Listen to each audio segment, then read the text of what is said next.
Hello विद्यार्थियों, आज हम गुजराती के कुछ सरल वाक्य लेकर आए हैं जिसको हम पहले हिंदी में और बाद में गुजराती में कैसे बोलेंगे वो बताने जा रहे हैं। सबसे पहला वाक्य है, आप क्या कर रहे हो। सबसे पहला वाक्य है, आप क्या कर रहे हो। उसको हम गुजराती में कैसे बोलेंगे बच्चों? उसको हम गुजराती में कैसे बोलेंगे? तमे शू करो छो। उसके बाद का वाक्य है, कौन आने वाला है। कौन आने वाला है। अब उसको गुजराती में हम कैसे बोलेंगे? कोण आववानु छे। कोण आववानु छे। नेक्स्ट है, मैं आज नहीं आने वाली हूं। मैं आज नहीं आने वाली।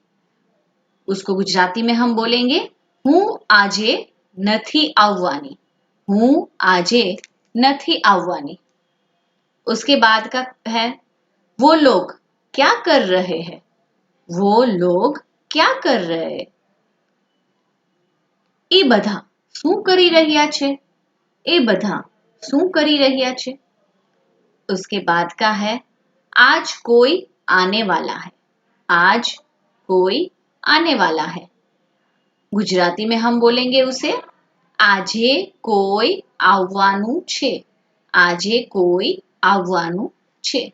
उसके बाद है हिंदी में, कोई खास काम नहीं है। कोई खास काम नहीं है। गुजराती में हम बोलेंगे, कई खास काम નથી। कई खास काम નથી। हिंदी में नेक्स्ट वाक्य है, हम सब साथ रहेंगे। हम सब साथ रहेंगे। अब गुजराती में हम उसे कैसे बोलेंगे? આપણે બધા સાથે રહેશું। આપણે બધા સાથે રહેશું। लास्ट वाक्य है, आज सारा काम हो गया। आज सारा काम हो गया। अब उसे गुजराती में हम कैसे बोलेंगे? आजे बधु काम થઈ ગયું। आजे बधु काम થઈ ગયું।